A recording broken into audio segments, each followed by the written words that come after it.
Olá, meu nome é Mário Fialho e a gente está aqui em mais uma conversa astrológica com a Silvia Teixeira, que é também astróloga.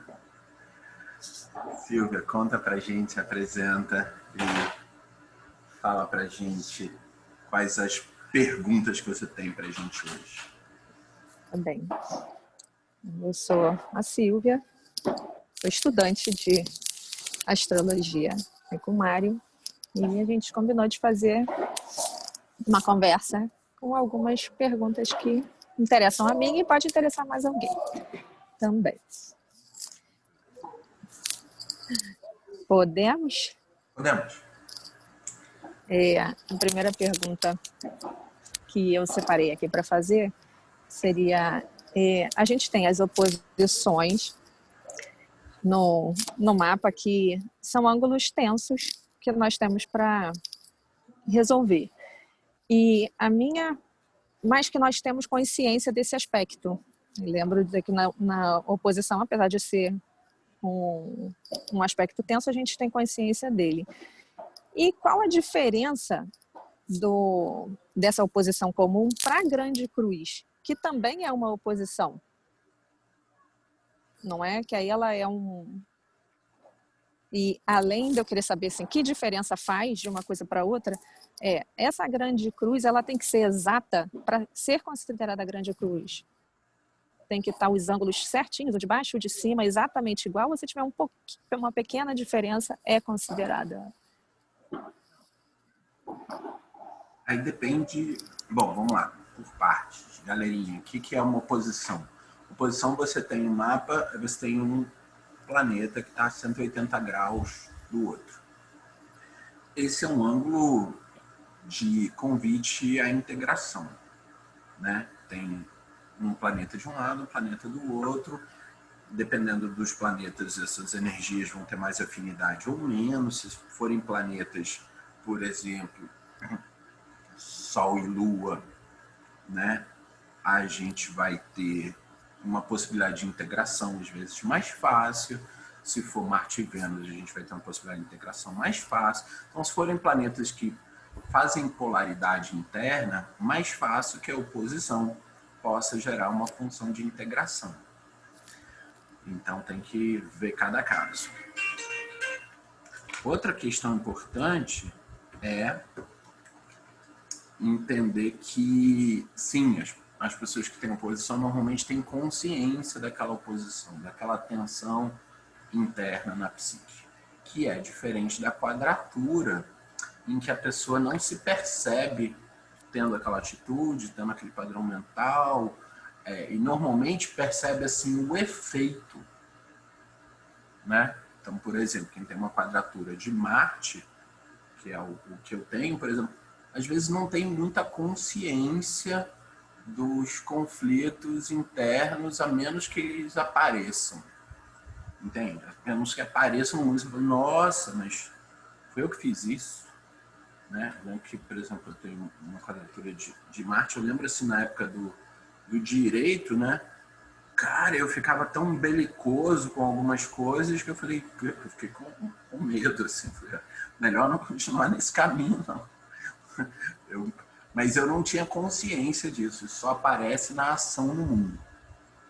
Então, essa é a diferença importante com relação à quadratura. A grande cruz são duas oposições fazendo um ângulo entre si. Então, na verdade, o que a gente tem são 4 quadraturas. As oposições é uma outra tensão, mas aí a gente tem no mapa na grande cruz, as 4 quadraturas. Isso que gera um aspecto mais tenso com relação à grande cruz, porque os planetas então vão ficando inconscientes entre si das energias. Eles se veem, mas eles não se percebem nos conflitos laterais. Uma quadratura para um lado, quadratura para o outro, quadratura para um lado, quadratura para o outro. E é isso que faz com que esse padrão seja tão tenso. Então, é uma questão sempre importante de a gente estudar, porque precisa tomada de consciência, esse ajuste e esse diálogo com essas quase que vozes laterais dentro da psique, assim, né? Tem isso que eu tenho certeza que eu... Mas tem essas atividades mentais que chegam e se expressam, ou mentais, ou na ação, ou na percepção, e que você fala, cara, quem é? Isso não sou eu, esse aqui é o problema da quadratura. Não, essa pessoa aqui não sou eu.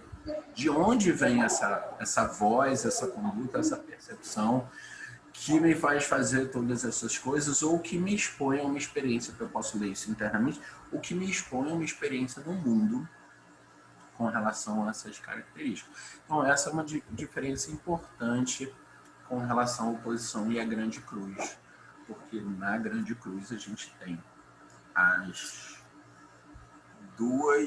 8 quadraturas. Entendi. Na verdade, a questão da atenção é nas quadraturas mesmo, e não na oposição. Entendi. De ponto cego na atuação recíproca das energias. Tá. Então, outra questão. A gente estava até conversando sobre os planetas retrógrados, e os planetas retrógrados, eles estão relacionados a lições não aprendidas. E aí eu fiquei com uma questão na minha cabeça.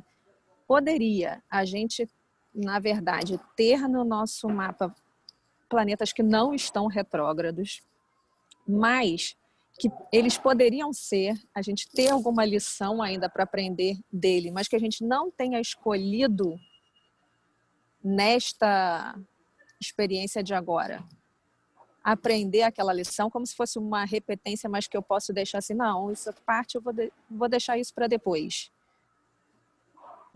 Deu para entender a questão? Ou se a gente pode escolher, né? Se pode escolher a lição ou se não, elas vêm... A lição que está no mapa?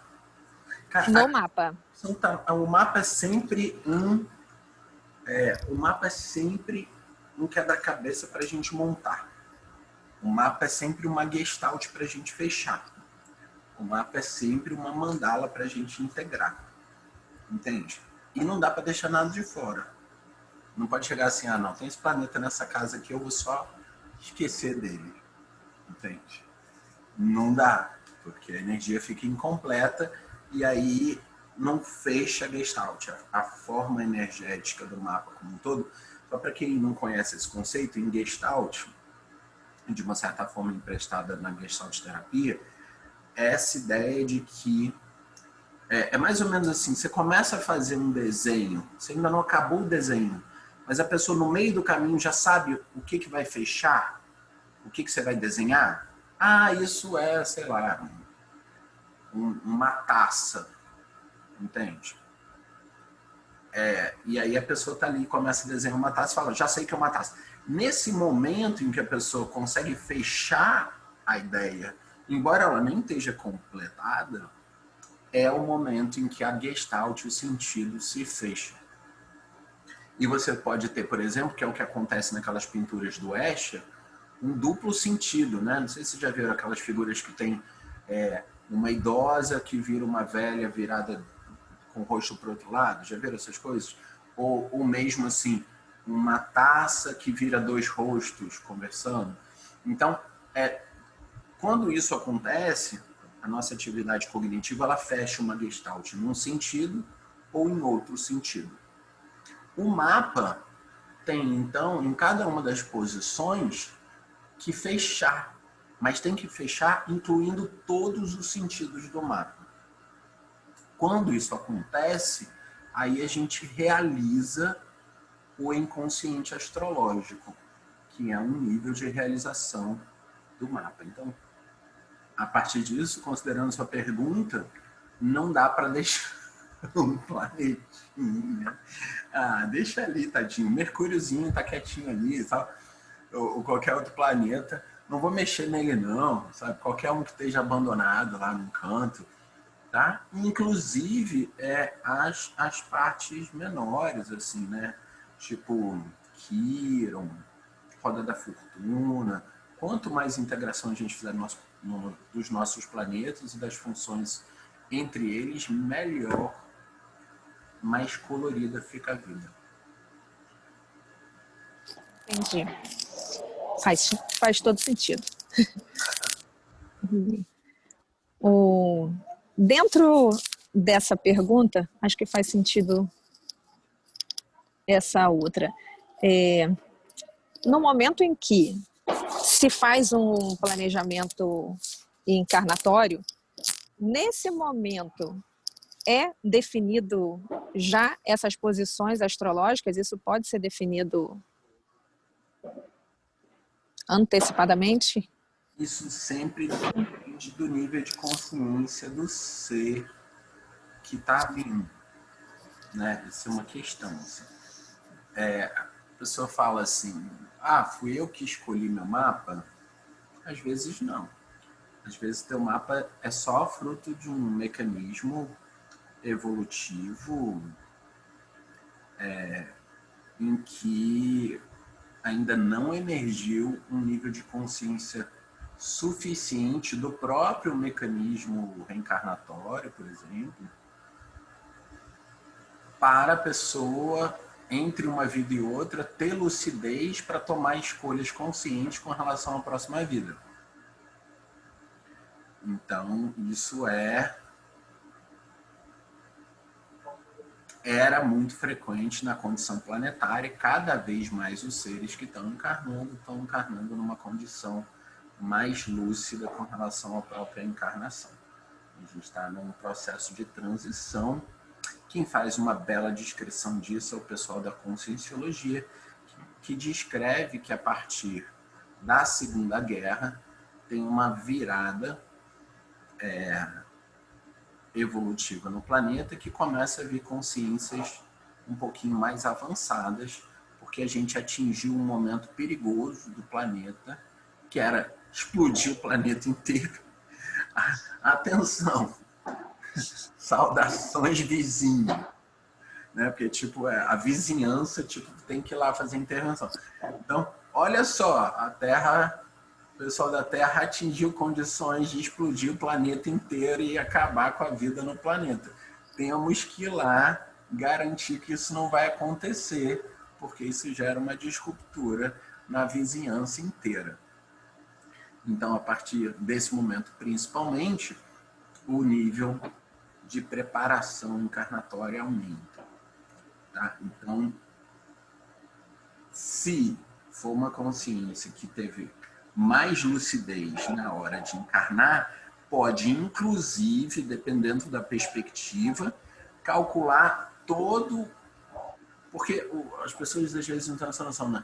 Mas a gente está rodando uma simulação, entende? Porque o universo não muda, né? Então tem que viver. Simulação. Então, mas parte do processo dessa simulação, desses níveis de estrutura de realidade, são as esferas planetárias. Então, se você estiver olhando bem assim distanciado dos níveis de camadas dessas esferas kármicas, você calcula tudo. Inclusive, esses eventos todos sincronizados com a sua atividade de experiência de vida. Entende? Você roda o seu programa de realidade como se você tivesse programado ele. E aí chegou no final do programa, igual um script de programador mesmo. Você escreveu um código, esse aqui é a experiência de realidade, e depois você vai, digita Enter, entra na simulação e roda a realidade que você já viu o que ia acontecer. E o mais legal é que mesmo que você seja um personagem do programa que você escreveu para você mesmo, quando chega aqui você tem toda a liberdade para mudar tudo o tempo todo. Então não é uma coisa assim sem graça. É uma coisa que faz parte dessa atividade artística poética da existência que cada um de nós encarna. Se a gente não fosse viver, mesmo que numa experiência programada, ou melhor, pré-programada, uma dimensão criativa, não ia ter a menor graça. E a graça é uma das qualidades dessa simulação. Sim, então, até levando em consideração isso, parece até que as minhas perguntas foram feitas todas encaixadas, que elas ficaram encaixadas não por acaso, mas ficaram em cima disso, que se a gente pode mudar essa programação, se a gente não fica necessariamente preso a ela, os planetas, na verdade, eles funcionam como se fossem elementais. Como seria, porque para a gente poder ter você sempre fala, até né, no momento em que a gente consegue integrar todo o nosso mapa, nós podemos não sermos governados pelos planetas, e sim a gente governar eles. De que forma que isso acontece? Né? Como eles funcionam para a gente, né? De que forma? No início da vida, a gente começa cantando a musiquinha assim: não sou eu quem me navega é o mar. Então, aí tem uma hora que você muda. Quem navega o mar sou eu. Inclusive, cabe na metáfora de Jesus, né? Tava lá o mar agitado e Jesus falou: calma aí, acabou, o mar tranquilizou, se acalmou, entende? Não tem... Então, esse movimento com relação à atividade dos elementos da natureza, ele também se inverte. Você fez uma pergunta assim: os planetas são elementais? Não. Os planetas são, assim, estações de sustentação de realidades onde elementais podem se manifestar.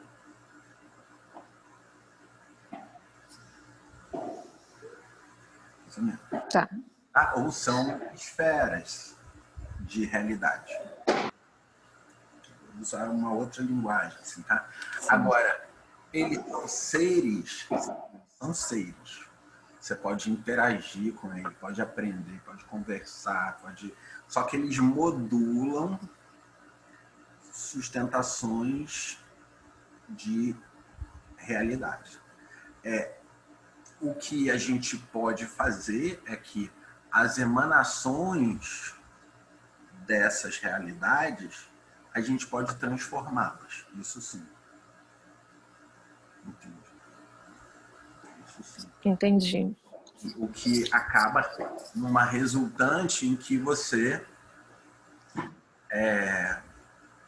mexe na matrix e produz os efeitos, porque a gente ainda está em causa e efeito.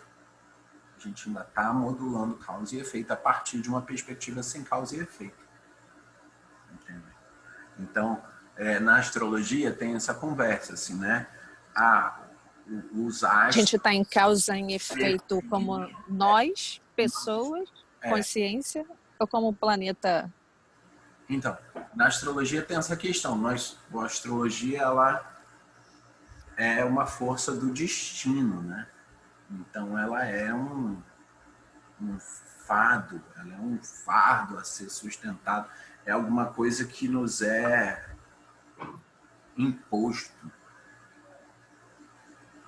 Mas não é verdade.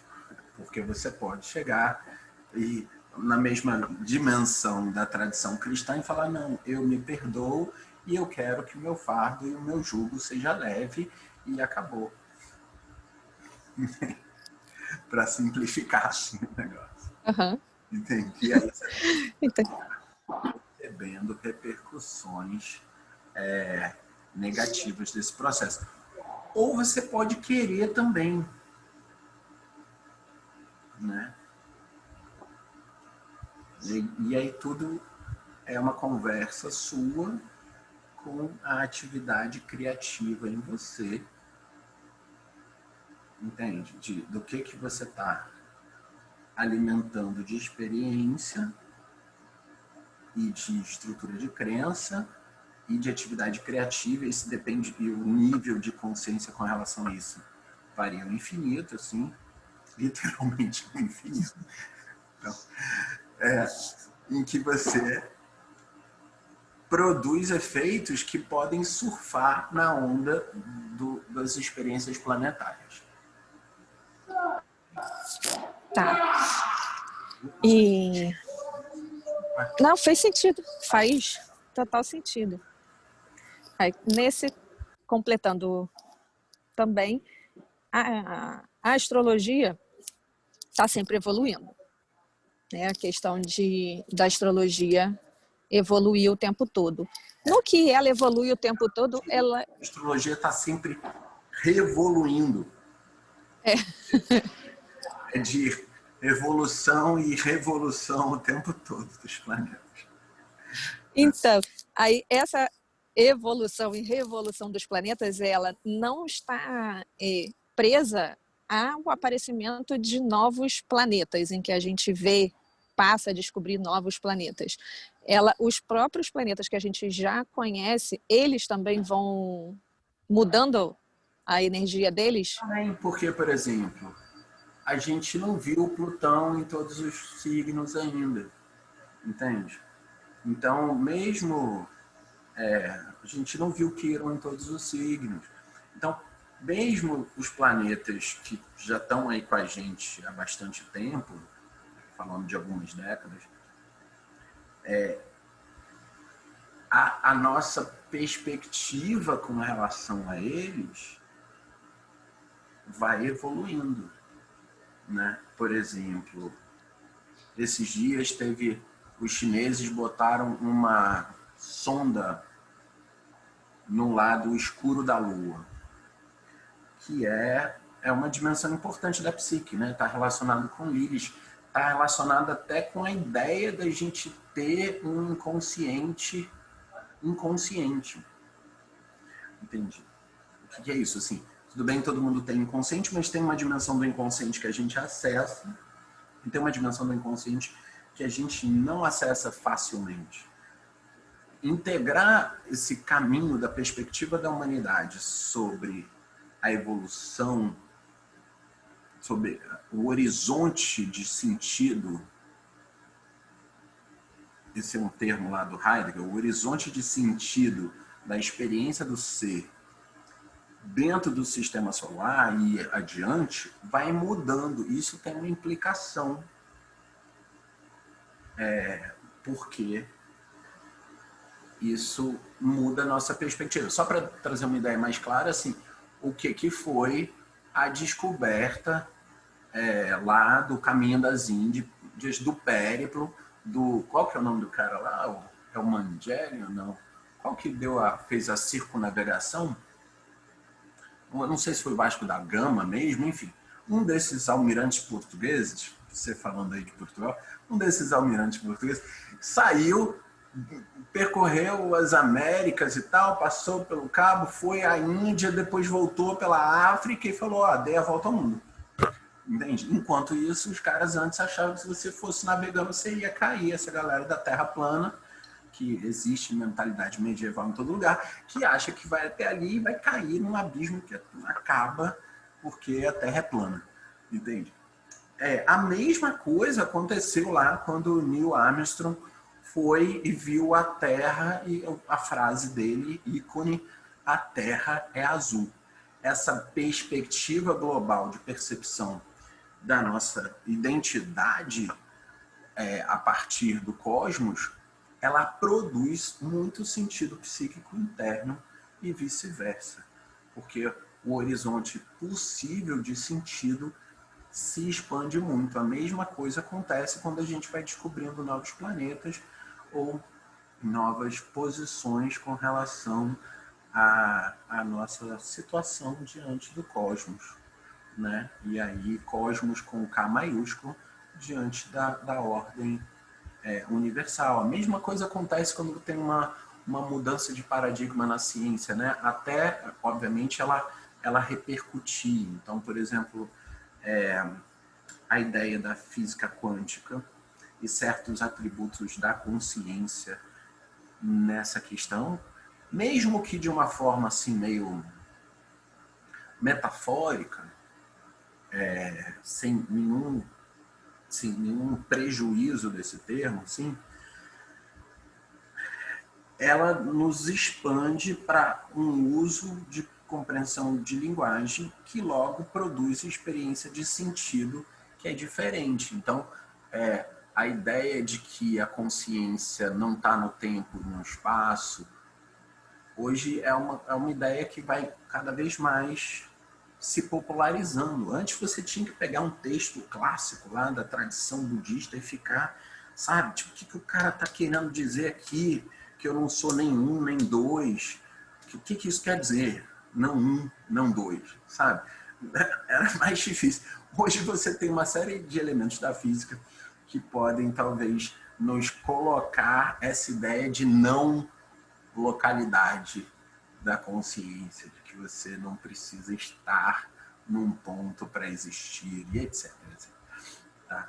Então, sim, estamos numa super jornada de descoberta da consciência e cada uma dessas mudanças em todos os campos, sabe? Assim, no campo da economia, no campo das ciências naturais, no campo da biologia, a gente está o tempo todo atualizando o sentido, e a mesma coisa acontece com relação à descoberta de novos planetas e descobertas da nossa condição de viajante cósmico.